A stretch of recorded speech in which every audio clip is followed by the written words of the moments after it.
Okay, good evening, everybody. We are going to get started here, so thank you for being here tonight. And welcome to this edition of the Albers Executive Speaker Series. My name is Joe Phillips. I'm Dean of the Business School.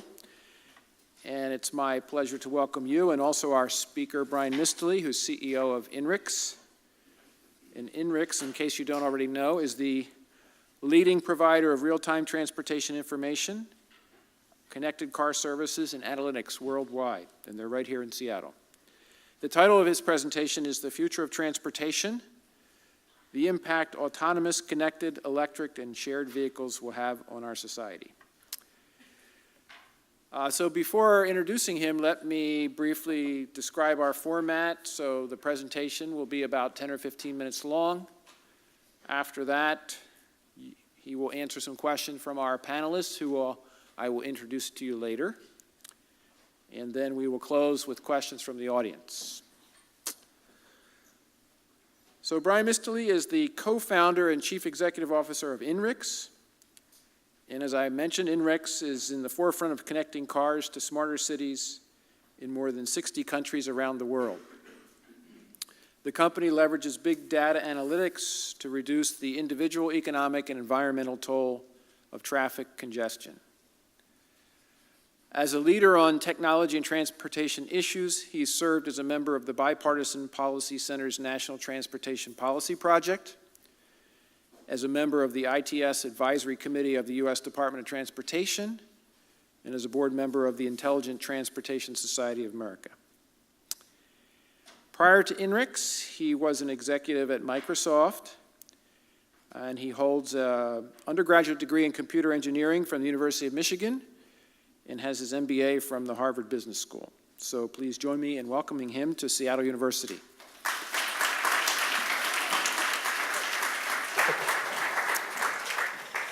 So good evening, and thank you for coming out on a rainy day. Of course, in Seattle, if you don't show up on rainy days, then you don't show up to anything. So I appreciate you coming out. How many of you have seen Mission Impossible, the first one? So, great movie, but there's this scene at the beginning where Tom Cruise, who of course is really a spy, is at a party. And at the party, people are kind of asking, oh, what do you do? And he says, I study transportation patterns, and I find it fascinating what's happening. And then the people by then have already rolled their eyes and moved on to the next conversation. So I appreciate a group this size coming out not only on a rainy day, but also for a guy who talks about transportation. Because I know how boring it can be. But the interesting thing, of course, is in the last couple years, transportation has become completely fascinating. In fact, I would challenge you today to pick up a newspaper and not see an article about companies like Uber or Tesla or what's happening right now, obviously, not only in the autonomous vehicle space, but electric vehicles and shared vehicles, companies like DiDi and a variety of others, Car2Go, Reach Now. It's just been a complete revolution in transportation in the last 10 years, and I don't think many people really appreciate what's happening. So I've got 10, 15 minutes to kind of give you a background, and then we'll do questions. But here's kind of the big question. I'm going to give you three numbers. Number one is 8 billion.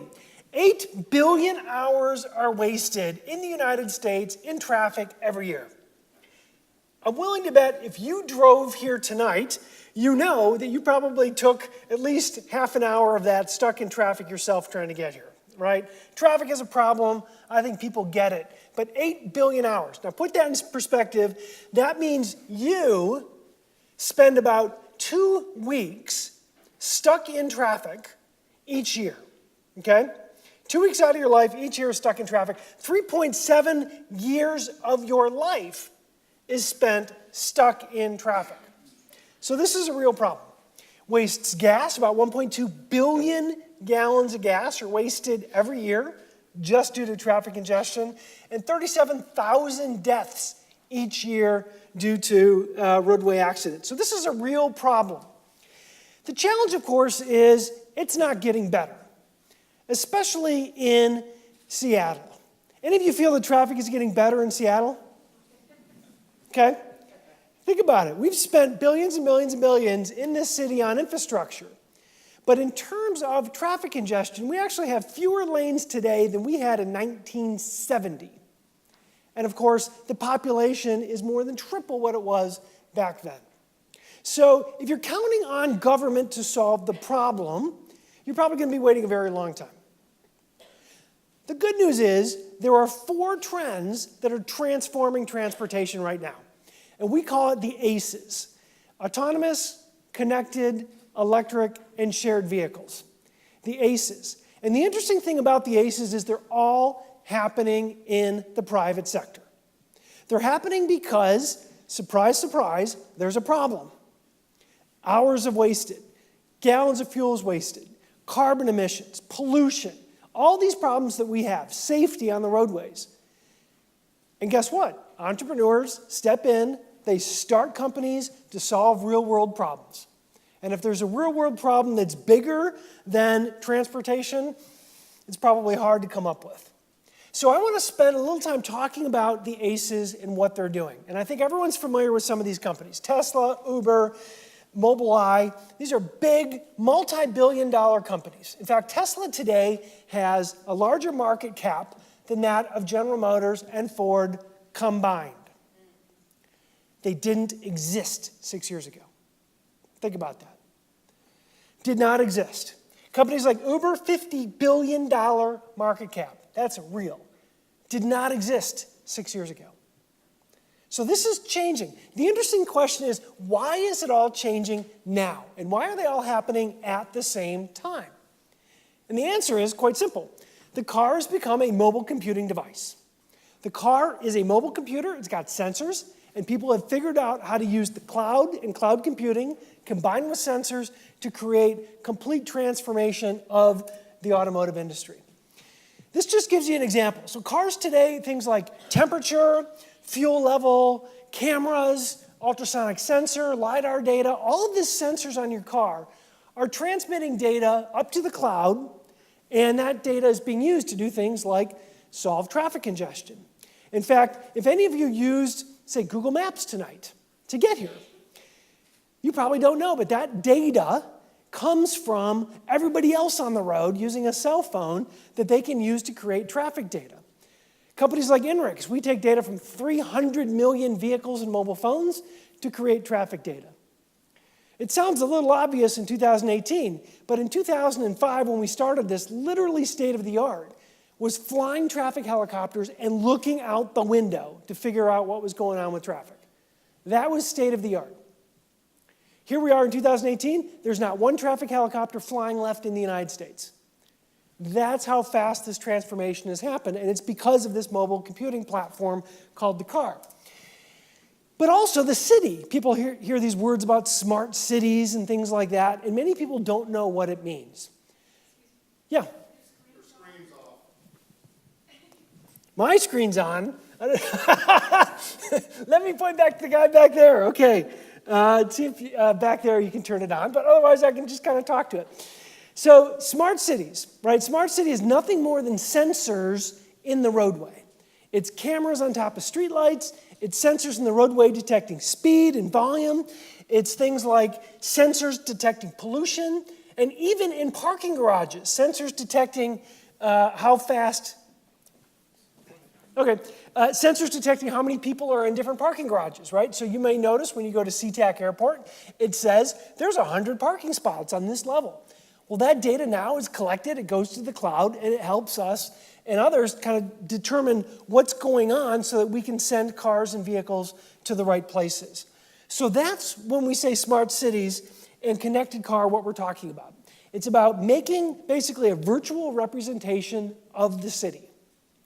Now, how many of you have played SimCity? It's a video game. Any of you? Okay, so SimCity, at least hopefully everyone knows what it is. It's this little game where you basically get to build a city, right? And you get to see what's happening. And then you start to see congestion, and you can add more roads, and you start to see pollution and waste and things like that. So it's kind of an interesting video game to get people thinking about how to optimize a city.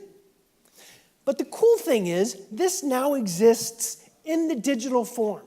So Seattle now, you have literally virtual 3D representations of the city with real-time data about what's going on. And once you do that, now you can start to do things.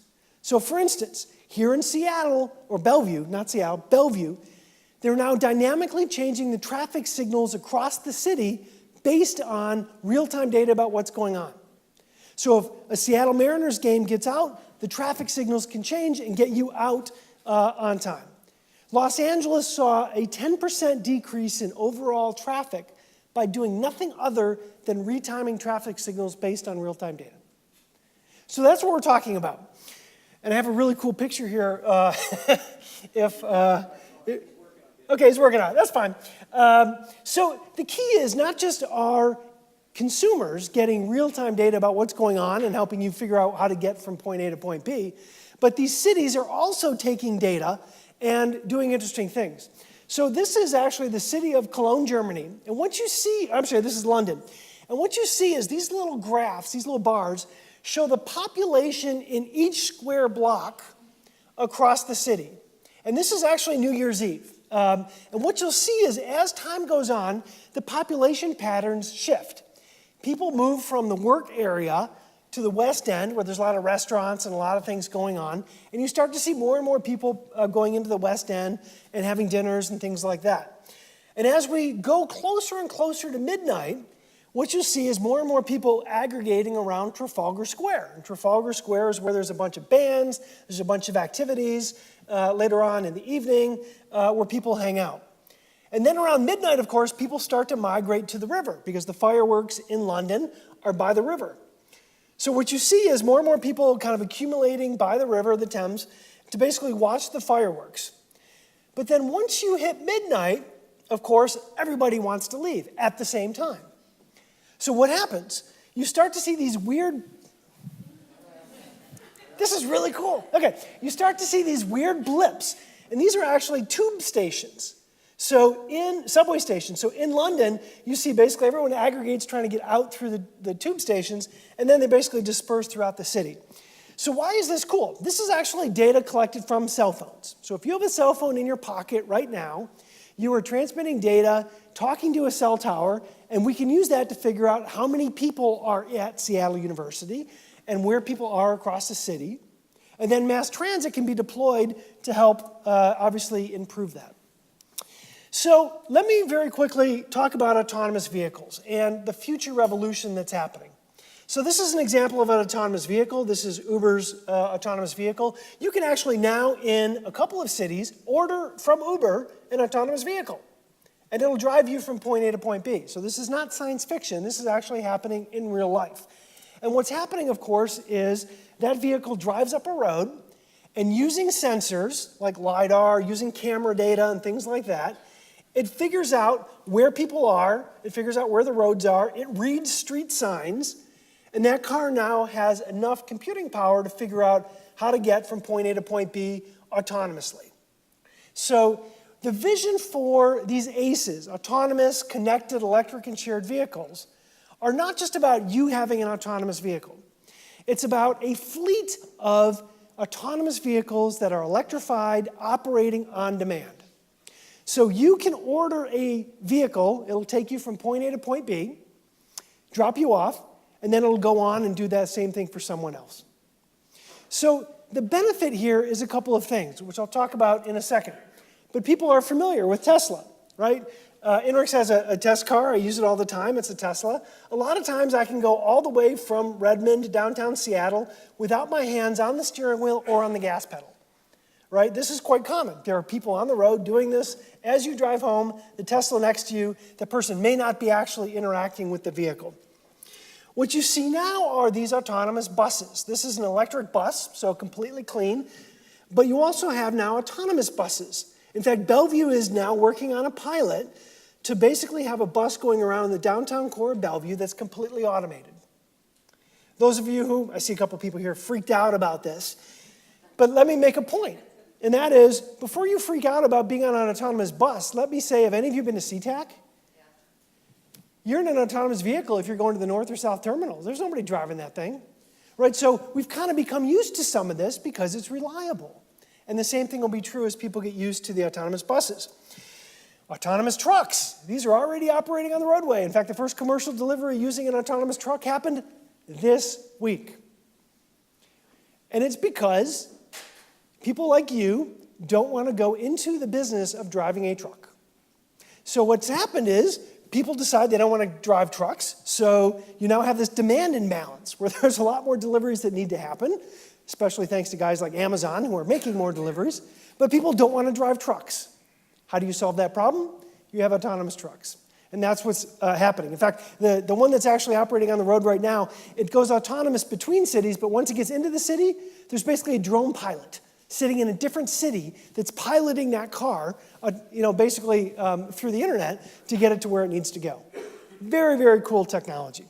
But this is where it's really cool, right? Think about the impact of this. If you can have significant portions of basically the transportation network being autonomous, being shared, being connected and electrified, what can you do? It has a huge impact on transportation. If these vehicles are shared, individually owned vehicles go down. And what that means is you no longer have to park as many cars. So the on-street parking, you can get rid of. And guess what? Now you have more lane capacity. Biggest problem you have in a city is you can't build more roads. But guess what? With shared vehicles, you don't need more roads. You just need the on-street parking to go away so that you can have more lane capacity. That's what's happening with these autonomous shared vehicles. So cities open up. Right now, you've got a parking garage about every 2 blocks in every urban major city because, of course, you don't want to walk more than 2 blocks to get to your office building or to where you're going. What happens when these are shared? Most of you don't need a parking lot. You don't need to park your car for 8 hours a day while you're at work. So you have more land, and you have more places you can either have recreation or things like that. Accessibility completely changes, right? Instead of having to pick up handicapped people or blind people, now you can basically have autonomous vehicles come on demand. I saw this firsthand. My son plays basketball. He was at a game in West Seattle. I basically said, text me when the game's getting, kind of near the end so I can drive from my house in Redmond over to West Seattle and pick you up. He texts me and says, don't worry, Dad, I got this. I'm like, okay, he's coming home with a friend, right? He came home, he's like, Uber, dude, Dad. I'm like, never even occurred to him that you just can't, I need transportation, I have it on demand, it's on my phone, car picks me up, takes me to where I want to go. I come from Detroit, right? When I was going to school, you picked out the car you were going to take to prom before you picked out the girl, okay? Cars were really important. But today, interesting statistic, my son graduated from high school last year. 1/3 of his class did not have a driver's license. 1/3 of his class did not have a driver's license. They don't think they need it. And it's really 2 reasons, right? One is, people can connect virtually so they don't feel like they have to go to the mall together on Friday nights, so the need for transportation goes down. But when you have reliable transportation on demand that can pick you up from your mobile phone within 2 minutes, guess what? Many people are going to decide that may be a better option. So what we see with the ACEs is a couple of things. You see reduced congestion because there's less single occupancy vehicles on the road. There's more lane capacity. What you see is increased safety. Autonomous vehicles today are already, on a per mile basis, safer than driver-driven cars. So that autonomous vehicle, because it has all the sensors, it's paying attention when you're not. You're changing the radio, it's raining or whatever, you're getting a phone call, the autonomous vehicle doesn't care. It sees someone, it sees a red light, it stops. So they're already safer in terms of miles driven than what you see with normal cars. Transportation costs go down. Think about this. Right now, it costs $40 for me to get from the airport to my house in Redmond through an Uber. Now, what happens if that's autonomous? 70% of the cost of an Uber car is the driver. If you can eliminate the driver, that cost now goes to $10. So $10 for me to get from SeaTac to my house in Redmond. But let's go a step further. Let's assume there's a lot of people who want rides, and this is where you see this mobility on demand. What happens when it automatically pops up a message that says, guess what? The guy standing 4 spots over from you also is trying to get to Redmond. So for $5, you guys can share a ride. Is that better than maybe taking, Sound Transit and getting halfway home and then trying to figure out how to get that last mile to your actual house? If you can take an Uber for $5 to get you home? I'm guessing many of you will opt in for that, especially in urban areas. And before you say, because I know I've always done this speech and people say, well, I like my car, I like driving, let me make a point. If this room is typical, the majority of people in this room do not own a car. You lease it. You basically are renting it from a company. So anybody who's paying for a car lease, you're renting it from a car company. Now, instead of $300 a month to, say, General Motors, what if I were to tell you for $300 a month or for $200 a month, you could basically have unlimited Uber? Would that work for you? What if the cost were $100 a month? Right, is there a price where you say you don't need necessarily to own a car? And that's really what we're talking about. So with electrification, the cars are cleaner. So we're talking basically zero emission, especially in states like Washington where we have clean hydro and clean electric. You're talking more capacity because you don't need on-street parking, more convenience, less cost, and much more accessible. So this is why I'm very optimistic about the future of transportation. These trends are happening. These aren't theoretical. These are all happening. Pick up any newspaper and you can read about these companies. And this is why these market capitalizations of these companies have become so big. It's because the market's figured out that these trends are happening.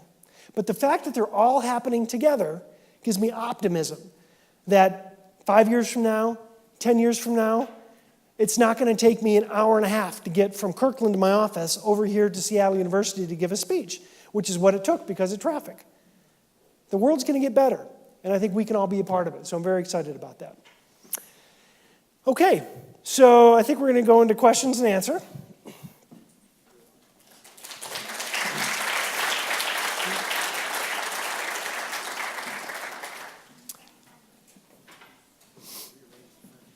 Okay.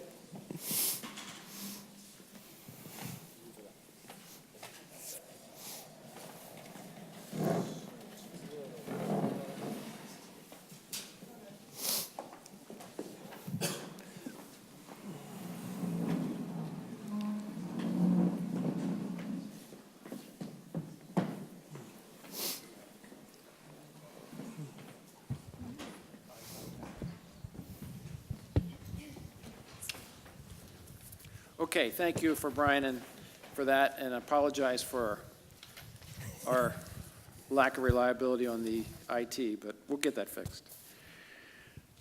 So let me do a brief introduction of the panelists, and then they'll get to ask some questions. So let's see. Closest to me is Jordan Swindle. She's a junior, majoring in business analytics and in marketing.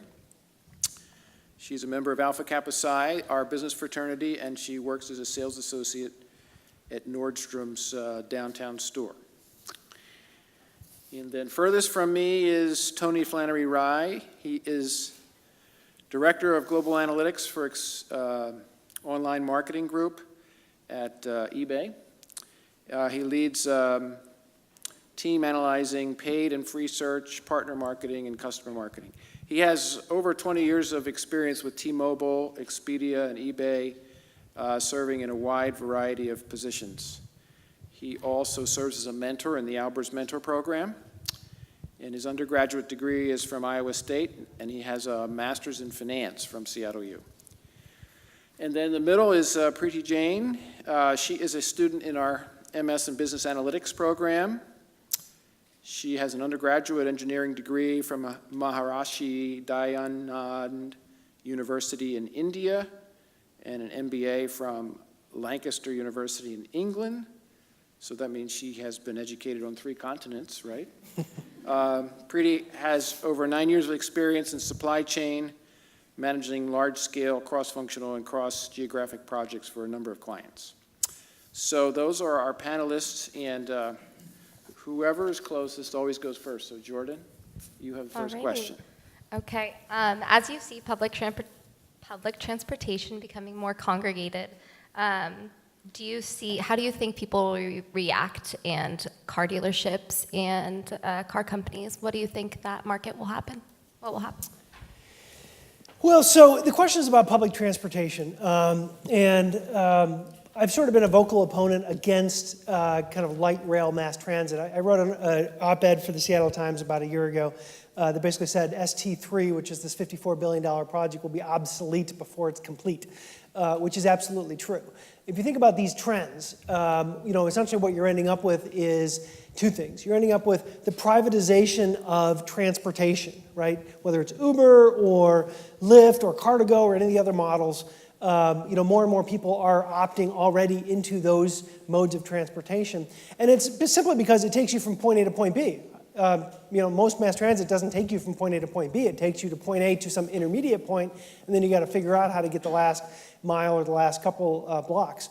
So what I really see the future is not so much about mass transit, meaning, especially light rail, which was an 18th century technology. The car was a 19th century technology, and now we obviously are living in the 21st century technology.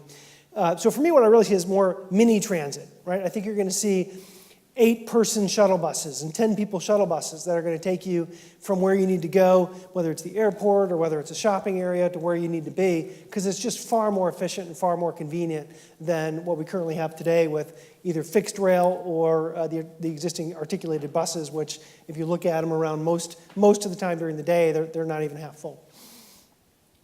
Thank you. Hi, my question is around the policies. So you talked about the infrastructure and technological advancement, and that has been privatized. But what kind of policies or laws that needs to be established before the autonomous vehicles become a norm? What is your opinion on that?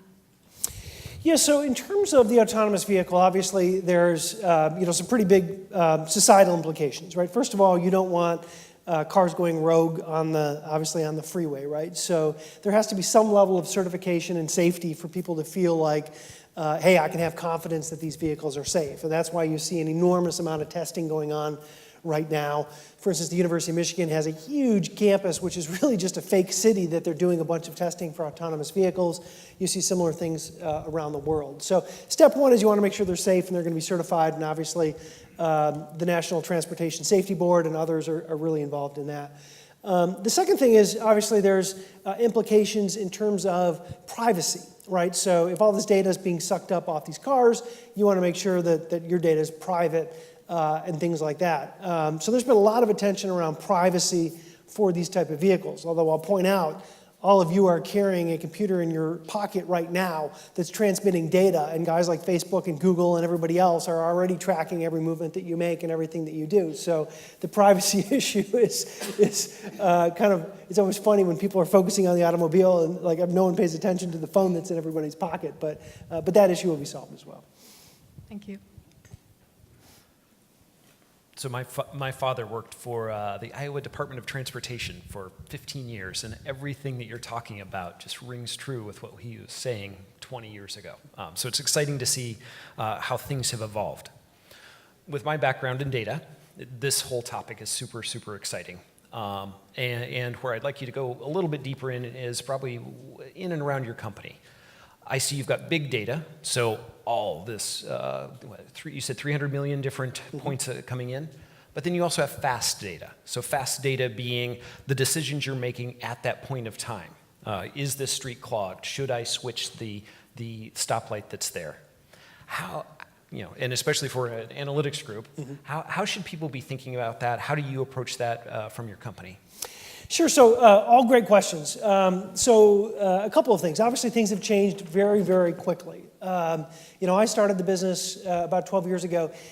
We pitched 70 venture capital firms and were turned down 70 times. So think about going on Shark Tank, if any of you watch Shark Tank, and you get turned down 70 times. And the reason is because 12 years ago, nobody cared about transportation. Oh my gosh, the car was such a 100-year-old technology, and it really was. I grew up in Detroit, the car really didn't change for 100 years. And now all of a sudden, everything's changing at once.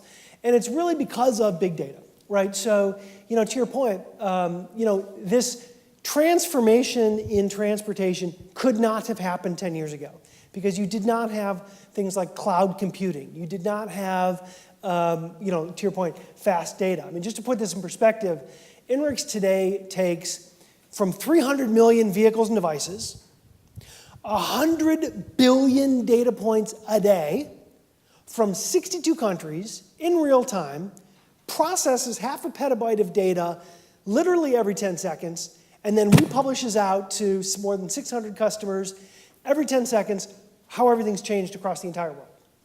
Enormous amounts of data. I don't think people kind of understand just how much data exists right now and is being kind of pushed around, and it never could have happened before cloud computing. So, the cool thing for Seattle is, and many people don't really appreciate this, we are the absolute epicenter of cloud computing. I mean, literally, Microsoft and Amazon own cloud computing. Fortunately, little old INRIX sits on 520 halfway between the two, and recruiting people is really, really good. And this is a great area for people who understand data and analytics and things like that. So to your point, the issue is, you mentioned fast data. So the issue here is you've got all these real-time sensors, and everybody who's kind of in the Internet of Things world, all these sensors are reporting all the time, and you get all this data, and you have to respond very, very, very quickly.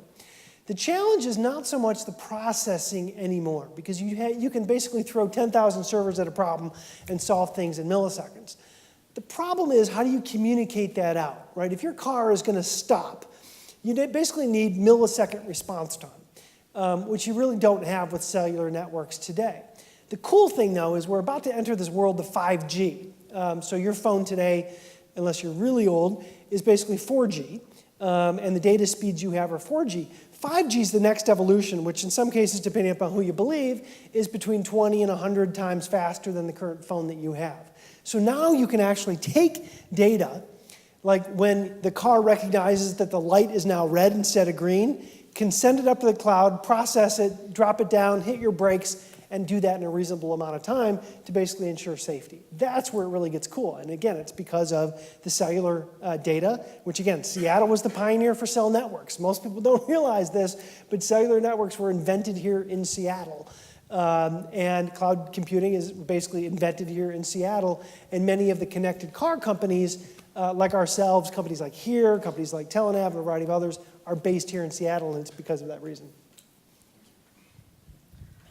Talking about how much data we do have and how fast it is moving. As a student just beginning my studies in business analytics, what advice would you give the new program and students here studying business analytics? So I guess the advice I would give you, number one, is get your hands dirty with big data. It's one thing to sort of, like I said, study it abstractly, but anything you can do either in your spare time or went through an internship or something like that, really understanding what AWS is, what Azure really is, what these platforms really do, and what it enables you to do is super, super important, right? When you're talking about petabytes of data being pushed around in the cloud, you don't really understand it until you actually have your hands on and you can play with it. And the good news is there's enormous amounts of data sets that are out there for basically that are publicly available that you can start playing with. Bellevue, for instance, is a good example. All of their streetlight data, they're now making available to developers and third parties. So you can actually, in real time, play with the traffic light data. You can't change them, but you can basically, see them, and you can kind of sort of think about, hey, this might be an interesting application, right? And the kind of things you can do. So getting your hands dirty is the best advice I could recommend. Awesome, thank you. Okay, I have a question in terms of the cybersecurity. When we are talking about the cybersecurity and we are talking about the autonomous cars, what is stopping them from hacking the car or a bad software update and causing mass casualties? So great question about people hacking cars. Anybody see Fast and Furious 8? Yeah, okay, you know what I'm talking about. So there's the scene in Fast and Furious 8 where Charlize Theron, who's the evil person, basically hacks, 200 cars all at the same time, and basically then swarms and goes after the good guys. It's a real concern, right? And that is, cars being hacked. Now, there's some infrastructure things you can do in terms of, for instance, separating the brake systems and the engine systems from the infotainment system. So there's some architectural things that car companies have already done. But the reality is, I'm a firm believer, having been in the tech world for a little while, anything can be hacked if you try hard enough.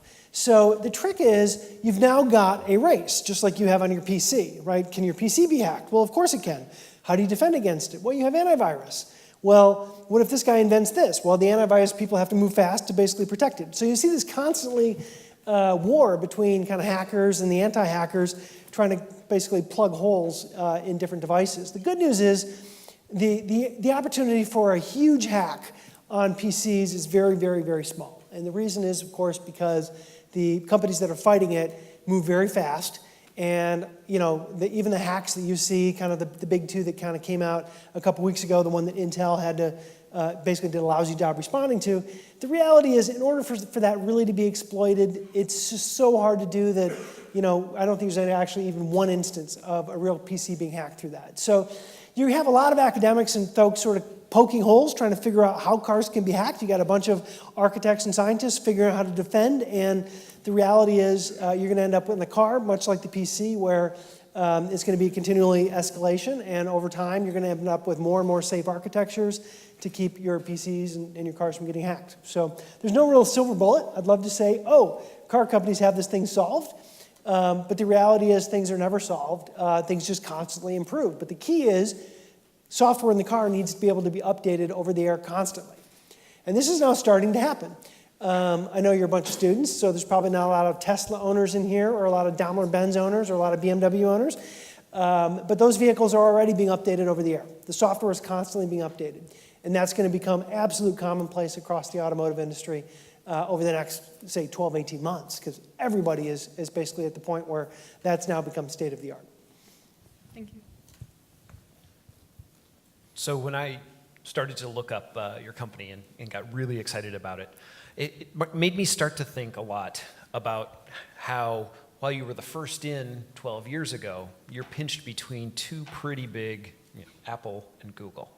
And so probably two questions to push out there is, how do you work forward in a place that has such deep pockets against you? And then maybe advice as people start to think about that next new thing that hasn't been discovered. How do you work in an environment with such deep pockets out there? Sure. So let me answer that two ways. So first of all, we don't really compete against Google or Apple. In fact, Google and Waze are customers of ours. Because, of course, any small company would be foolish to go head-to-head against any of the big boys. So, starting a company, right, you're trying to find, a niche, right, and a big enough niche where you can grow your company. And, for us, it was this idea of we started out providing traffic data, and we were really the first ones to be able to do that on a global scale. But then, of course, Google creates traffic data through a bunch of different ways, but they don't. So then we said, okay, well, in order to really differentiate, now you've got to focus on different things. So now we focus on transportation analytics, right? So it's probably unlikely Google's going to go build a transportation analytics tool that they then sell to government sector agencies. So, for us, it's always about, can you kind of stay ahead, continue to innovate, and essentially create a niche. And so for us, it's been really moving up from just data into creating applications, whether it's for folks like we sell to the federal government, and we sell to New York and Los Angeles and San Francisco and a variety of other cities. But we also now sell to folks like McDonald's and Chick-fil-A and Starbucks that are trying to figure out where to put stores based on traffic patterns. That's a special use case, high in demand use case, but something that a big boy like a Google would never do. We sell to insurance companies that are actually adjusting your insurance rates based on where you drive and how dangerous those roads are. We sell to a hedge fund. This is kind of, I think, the coolest application. We have a hedge fund that actually buys data from us, and they're looking at number of trucks coming in and out of Walmart distribution centers, as well as Lowe's and Home Depots and others, to basically figure out what earnings are before the actual earnings announced. It's kind of an interesting application. McDonald's is kind of cool because we started out giving them data about traffic in and out of their stores, and they basically, after the first month, said, we kind of already know what the traffic is at our stores because we have cash registers and receipts. But what would be really cool is if you could tell us what the traffic is around Burger King's and our competitors' stores. And when they run a promotion, does that help the store traffic? So actually now McDonald's buys traffic data about competitors' stores.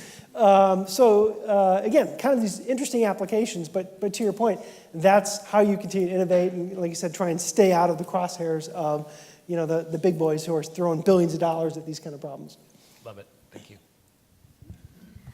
All right, so after reading about INRIX, was there a pivotal moment that pushed you to leave the stability of past jobs and pursue your dream of owning your own tech company? This is the worst question someone could ask me.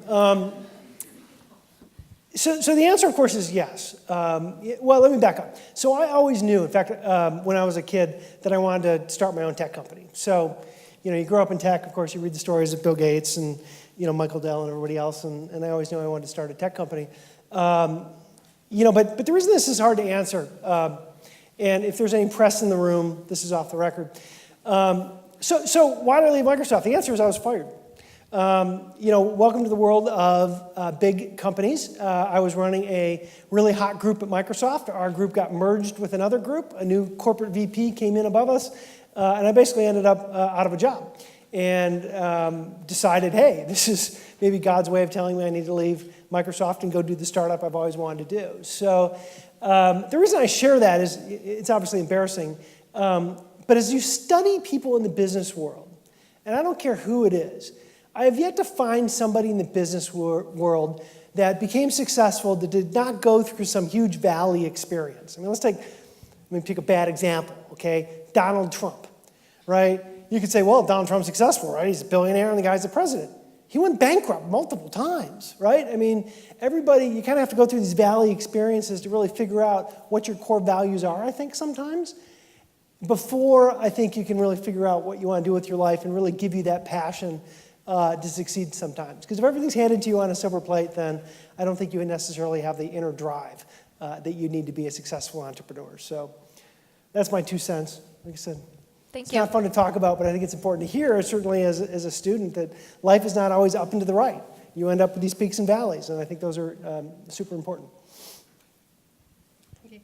I want to talk about the opportunities that analytics as a whole is creating, not only in various industries like transportation and supply chain, but also in other areas like job opportunities. So what's your take on that? So what specific area? So in terms of analytics as a whole? Yeah. So, I mean, we had the panel last week where we talked about the BI as a service. Do you see that going forward, that will be another area that will revolutionize the way or the traditional view how we look at the various industries? Yeah, so, I mean, here's the cool thing, right? So you now have, it used to be, 10 years ago, if you had big data sets, you had to build big data centers, right? So you had to go out and build data centers and spend millions and millions of dollars, raise venture capital, and then obviously then start building your own software to figure out what to do with it. The cool thing about 2018 is you don't have to build any data center, right? They're already there. You just, log into AWS. My 17-year-old son created an AWS account and then started basically doing data on AWS, and he didn't have to deploy any servers or anything like that. But the same thing's happening on the analytics side, right? So you've now got these standard kind of analytics packages. You've got kind of commercial companies like Tableau. There's open source versions of analytics software. So you don't have to be a rocket scientist to really do really cool analytics stuff, right? There's even get started with Microsoft BI, which is their business intelligence tool, Power BI. You can download it for free off the internet tonight. And you can basically analyze any big data set you want, and you don't even have to program one line of code. It's just drag and drop. I mean, it's become so easy that the question is no longer, do you need programmers to analyze data? Because you don't. That's already done. Right now the question is, do you have people who understand how to turn data into intelligence? Right? You can see reams and reams and reams of data, but that, like I said, anybody can do that. The question is, how do you make it useful? How do you make it actionable? How do you know you're asking the right questions of the data to get the right answers back? So to me, that's kind of where we're at in the technology world, is we're kind of past the hard stuff, and now we're into the questions which really matters, and that is if you have a specific line of business application or a specific problem, now you can just, like you said, really focus your time on getting the right answers and asking the right questions as opposed to kind of building the right software or analytics software. Thank you. So I'm glad you brought about the troughs is where you learn, and that troughs are what make you better. And I would vouch for that myself. I vouch for that for many of the people I've come across. But it brings to mind, that we are at Seattle University and a lot of mission-based work. And so, when you look at your job, when you look at your business, how are you incorporating mission-based work into where you're taking it? So specific machine-based learning or machine learning? Not machine learning, okay. Mission. Mission. Mission. Oh, I'm sorry, I totally misinterpreted the question. Okay. That's a fantastic question. So when we started the company, my co-founder and I were both Christians, and we basically decided we wanted to start the company and do something more than just make money. So I'm going to leave it up to those of you who have paid attention in your classes here at Sandler University to figure out what INRIX means, which is our company name, and why it's all in uppercase. Hint, there's a Christian origin to the actual name itself. So we decided, my co-founder and I, basically, we set aside, actually, it's kind of an interesting story. I don't know how much time I got, but give me 2 minutes and I'll tell you a really cool story. So we started this business, INRIX, and we pitched to 70 VCs and we're told no 70 times. We basically got to this point of giving up. And my co-founder said, I'm going to be out if we can't get funding in 3 weeks, because we've kind of gone like a year with no salary and investing our own money in this. And I started sending out resumes and everything else, and I got a great offer for a company downtown in the tech world, and came home and I told my wife, and I said, hey, I got this offer, I'm going to take it. And she looked at me and she says, no, I think I'm going to pray about it tonight, and let's talk tomorrow morning. Now, if any of you are married, you kind of have to listen to your spouse, right? So I'm like, okay, sure, no problem, but INRIX is going nowhere. So the next morning she says, I prayed about it, and God kind of told me I had to keep doing what you're doing. And I said, we've wasted a year, I've had no income, we've thrown away a lot of money that we've invested in this thing. And she says, no, I'm pretty convinced this is what you need to do. So rule number 1, listen to your spouse if they ever come up with you something like that. But then, here's the interesting thing, right? My co-founder and I got together and said, okay, well, if we're going to do this thing, let's do something significant. And let's take part of the stock in the company and set it aside for Christian purposes, because that was important to us. So that's what we did. 3 days later, I'm standing at a soccer field in Redmond. Literally, I call it, the idea came out of left field, because it was the left field at Arena Sports in Redmond, if any of you have ever been there. And I'm standing next to the head of Microsoft Research. And he's like, hey, what are you up to? And I'm kind of telling him about this traffic goofy thing. And he's like, oh, because we have all this technology and IP and patents that we created in this space, and nobody at Microsoft wants it. Do you want it? And this was the whole key to the whole thing, is Microsoft had created all this advanced analytics around traffic prediction, and that was really the key to the whole business. So we've got, once we got that technology, we got funded and the business was off to the races. But I firmly believe that our decision to make this a missional company and focus on what do we really want to do beyond just making money, is there a greater purpose? That's what made the change for us in terms of making the business successful, because it wasn't going anywhere before that. Okay, great. We're going to go to questions from the audience now. So there will be a mic in each aisle. And if you raise your hand and have a question, we will try to get to you.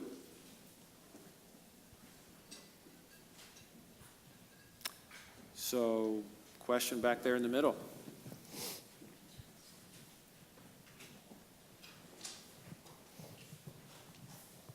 Hello. Hi. When you were talking about smart vehicles and everything becoming more involved with traffic, I was wondering how you perceive that to affect more rural communities, especially in industrial things like mining, lumber, agriculture, because a lot of those companies are moving towards having smart technologies, especially in agriculture, where everything is set to make perfectly straight lines. Mm-hmm. And I'm wondering how you plan, or people are planning, to work with integrating technology into those systems. So great question. In rural applications, obviously, let's just be clear. The autonomous vehicle and mobility on demand is going to happen in urban areas, and it's going to happen very quickly. I don't think people realize how quickly this will happen, but within the next 3-5 years, I'm willing to bet the majority of trips that happen inside Seattle are going to be done through automated vehicles and mobility on demand. In the rural areas, it's going to take a long time, because the use case isn't there, and basically the detailed mapping that you need of roads and things like that aren't, the use case just doesn't make sense. So, much like the cars and the whole invention of the automobile happened in the cities first, and it took a long time to replace the horses in the rural areas, the same thing's going to happen here. But to your point, there are a bunch of these vertical applications that are quite fascinating, right? John Deere, great example. What's the point of having someone drive a tractor? That tractor can drive itself through GPS and basically completely do a harvesting of a field and do it in an automated fashion where you don't need workers. And of course, the challenge we have today is really a labor shortage in the United States of people who want to do that type of work or drive trucks and things like that. So the more you can automate those type of things, obviously the lower costs will be and the more sustainable things like farming will become. So those applications exist. I can't really speak to mining. Certainly things like you already see with like deliveries, there's a lot of work. Drone delivery, right? I'm actually a firm believer that this will happen in rural areas much before it happens in the urban areas, right? I don't really want a drone flying above Seattle, Fifth Avenue in Seattle with a heavy box, right? But I'm perfectly happy from a distribution center in Spokane to be flying 3-4 miles, dropping a box on a farm, and then basically coming back. No one really has a problem with that. So I actually think that's a case where that technology will be deployed much quicker rurally than it will be in urban areas.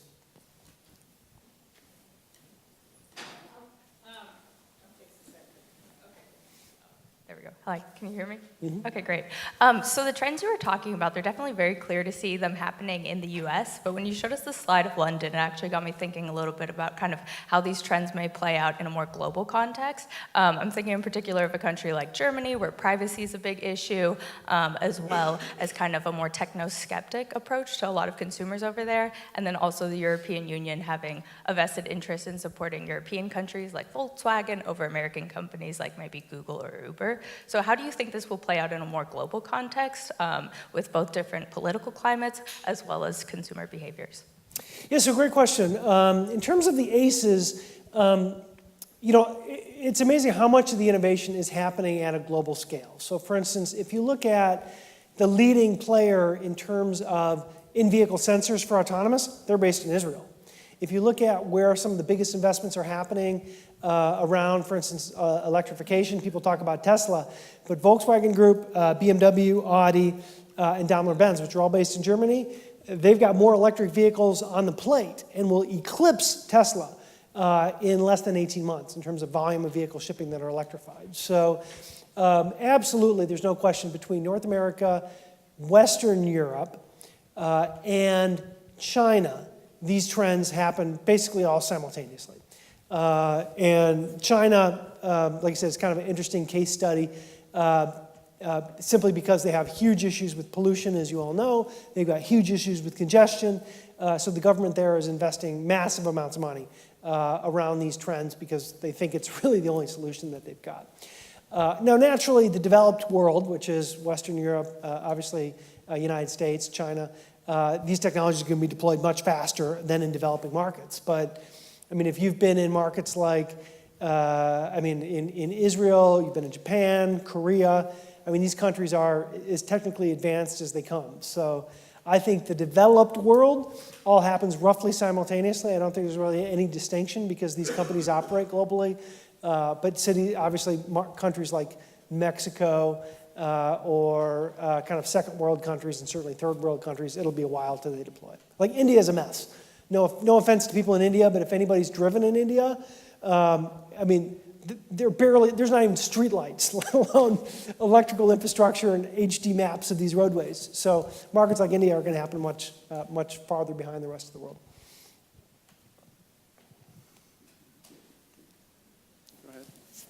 Go ahead. Hi.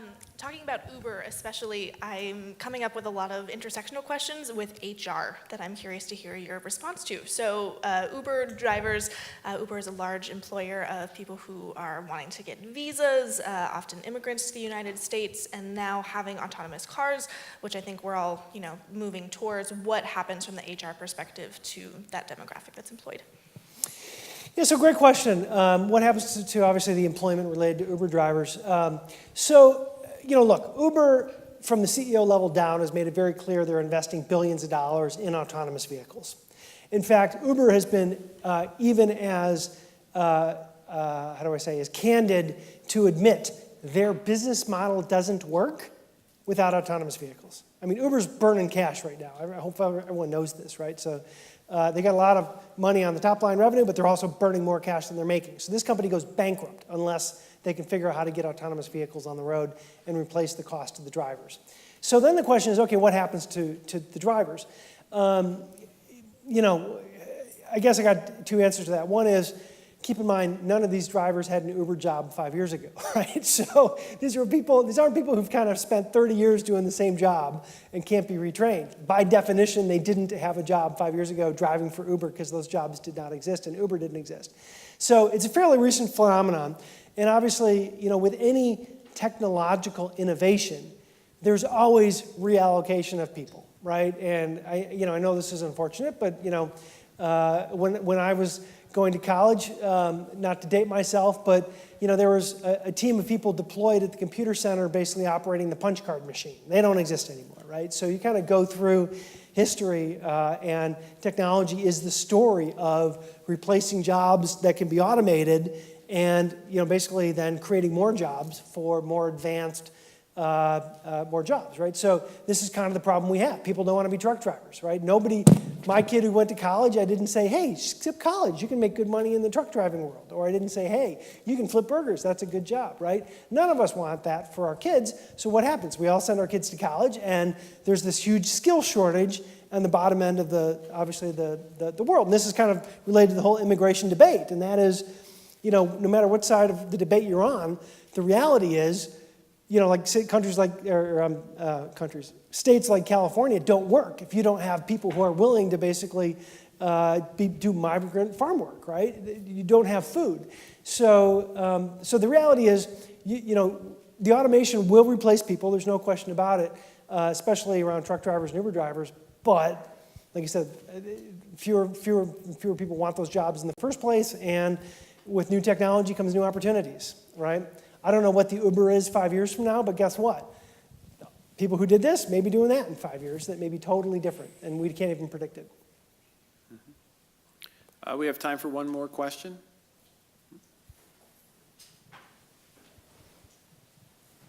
Thank you, Bryan, for your interesting speech. So from one takeaway from your speech, I guess the future of transportation are the ACEs. And 3 out of 4 from these themes, we're talking about data and computing power. One thing you mentioned about data center was that the individual that couldn't access the computer power from data center now can from cloud service or cloud computing power. But we're talking about massive data computing power demanded from, before we have roads, we have cars that are driven by people. Now, in order for some of the basic infrastructure like roads to be functional, we need autonomous cars, and autonomous cars require a massive amount of computing power. And we're talking about if you are considering 3 to 5 years, transforming the landscape of the city, and we need lots of autonomous cars. And would you think data is abstract thing, but the things to contain data are not? So are we talking about a growing demand, a massive demand from data centers, commercial real estate, things like that? So the question is, will there be a massive demand for data centers? And the answer is absolutely yes. I mean, if you kind of read the news, it seems like every month Amazon is opening up a new data center somewhere. Today, let's just take the front page of the Wall Street Journal. Google's negotiating to put a massive data center investment into Saudi Arabia. You could argue whether that's a good idea or a bad idea, but the reality is the Middle East needs compute power. So yeah, there's no question you're going to end up with data centers becoming basically the new warehouses, and you're going to have data centers essentially, I don't want to say all over the place, but you're going to have data centers in every major city that basically can process this enormous amount of data that's required. The good news is, the alternative is, companies like us don't need our own data center, right? So it's actually more efficient in many ways to have these shared computing pools, because INRIX, for instance, we don't need the same amount of compute power every minute of the day. There's some hours where we, especially during rush hour, where we need a little more compute power than what we need at noon. Guess what? There's other companies like restaurants that need more compute power at noon than they need at 8 in the morning or whatever. So because you can now share the data center capacity, AWS can manage basically volume distribution across the load. It becomes more efficient. So I would argue, all things being equal, the movement to the public cloud is actually more efficient, requires less energy and less compute than every company basically having their own data centers, which is what existed 5-10 years ago.